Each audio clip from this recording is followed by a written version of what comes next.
क्या सदियों पुरानी दुश्मनी सिर्फ एक दस्तखत से खत्म हो सकती है? क्या वो देश जो कल तक एक दूसरे पर मिसाइलें तान कर खड़े थे, आज एक मेज पर बैठकर अमन की चाय पी सकते हैं? जी हाँ, दुनिया के नक्शे पर एक ऐसा चमत्कार हुआ है जिसने तीसरे विश्व युद्ध के खतरे को हमेशा के लिए टाल दिया है। वेस्ट एशिया से इस वक्त की सबसे बड़ी खबर आ रही है। अमेरिका और ईरान के बीच युद्ध आधिकारिक रूप से खत्म हो चुका है। अमेरिकी राष्ट्रपति डोनाल्ड ट्रंप और ईरान के राष्ट्रपति मसूद पेजेश्किन ने एक साथ ऐतिहासिक 14 सूत्रीय समझौते पर हस्ताक्षर कर दिए। लेकिन रुकिए, इस पूरी महाडील का नाम जानते हैं क्या है? इसका नाम है इस्लामाबाद मेमोरेंडम ऑफ अंडरस्टैंडिंग। आखिर फ्रांस की राजधानी पेरिस में हुई इस डील का नाम पाकिस्तान की राजधानी इस्लामाबाद पर क्यों रखा गया? और इस 14 पॉइंट के समझौते में ऐसा क्या है जिसने पूरी दुनिया के बाजारों में हलचल मचा दी है? आज हम आपको बताएंगे इस महाडील की इनसाइड स्टोरी। कहानी शुरू होती है बुधवार 17 जून को पेरिस से, जहां G7 समिट के दौरान अमेरिकी राष्ट्रपति डोनाल्ड ट्रंप फ्रांस के राष्ट्रपति इमैनुअल मैक्रों से मुलाकात कर रहे थे। इसी दौरान ट्रंप ने एक ऐसे दस्तावेज पर साइन किए जिसने इतिहास बदल गया। दूसरी तरफ ईरान के राष्ट्रपति मसूद पेजेश्किन ने भी इस पर मुहर लगा दी।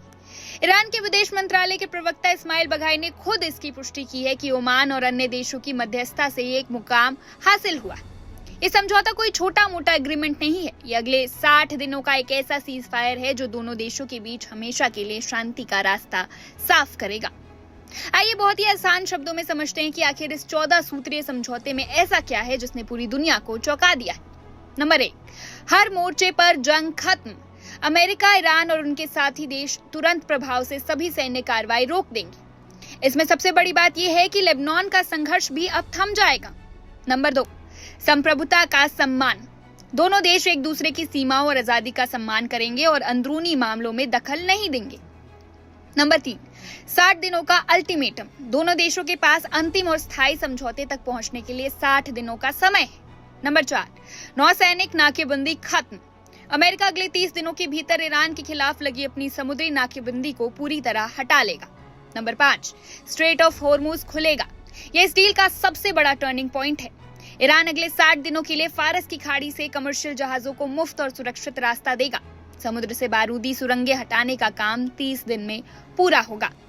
नंबर 6, ईरान के लिए $300 अरब का पैकेज। जी हाँ, आपने सही सुना, अमेरिका अपने पार्टनर्स के साथ मिलकर ईरान के पुनर्निर्माण के लिए $300 अरब का आर्थिक प्लान तैयार करेगा।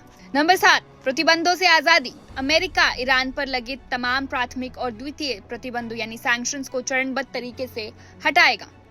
बात यही खत्म नहीं होती, कुछ और भी बड़े पॉइंट्स हैं। नंबर 8, परमाणु हथियार पर फुल स्टॉप। ईरान ने साफ कह दिया है कि वो कभी भी परमाणु हथियार नहीं बनाएगा। यूरेनियम भंडार पर IAEA की निगरानी में बात होगी। नंबर 9, जैसी स्थिति वैसी रहेगी। जब तक फाइनल बात नहीं होती, ईरान परमाणु कार्यक्रम आगे नहीं बढ़ाएगा और अमेरिका ने प्रतिबंध नहीं लगाएगा। नंबर 10, कच्चे तेल के निर्यात में बड़ी छूट। अमेरिकी ट्रेजरी विभाग ईरान कच्चे तेल, बैंकिंग और इंश्योरेंस सेक्टर को तत्काल प्रभाव से विशेष छूट देगा, यानी ईरान अब दुनिया को तेल बेच सकेगा। नंबर 11, जमे हुए फंड्स की वापसी। अमेरिका द्वारा फ्रीज की गई ईरान की अरबों डॉलर की संपत्ति और फंड्स को रिलीज किया जाएगा। नंबर 12 और 13, निगरानी और औपचारिक वार्ता। इस समझौते की निगरानी के लिए एक स्पेशल सिस्टम बनेगा और बाकी बचे मुद्दों पर औपचारिक बातचीत शुरू होगी। नंबर 14, संयुक्त राष्ट्र यानी कि UN की मुहर। इस पूरे अंतिम समझौते पर संयुक्त राष्ट्र सुरक्षा परिषद UNSC के जरिए कानूनी रूप से बाध्यकारी बनाया जाएगा। ये डील सिर्फ अमेरिका और ईरान की नहीं है, इसका असर आपकी और हमारी जेब पर भी पड़ने वाला है। हॉर्मुज स्ट्रेट से दुनिया का 1/3 तेल गुजरता है। इसके खुलने से और ईरान के तेल बाजार में वापस आने से अंतर्राष्ट्रीय बाजार में कच्चे तेल की कीमतें गिर सकती है, जिससे भारत में भी पेट्रोल डीजल सस्ता होने की उम्मीद बढ़ गई है। यही वजह है कि भारत के प्रधानमंत्री नरेंद्र मोदी और डोनाल्ड ट्रंप की बैठक में भी इस मुद्दे पर गहन चर्चा हुई। लेकिन जैसा कि राजनीति में कहा जाता है, जो दिखता है वो हमेशा वैसा होता नहीं। इस पूरी डील में एक पेच है।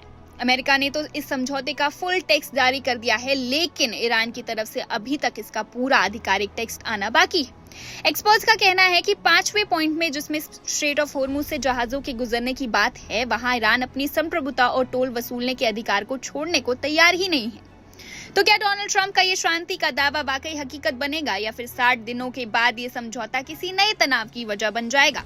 और सबसे बड़ा रहस्य, इस पूरे दस्तावेज में पाकिस्तान का नाम और इस्लामाबाद शब्द का कनेक्शन क्या है? क्या पाकिस्तान इस डील का गुप्त गवाह है?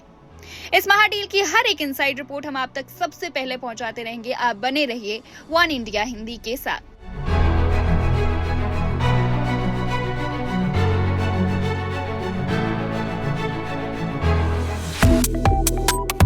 Subscribe to One India and never miss an update. Download the One India app now.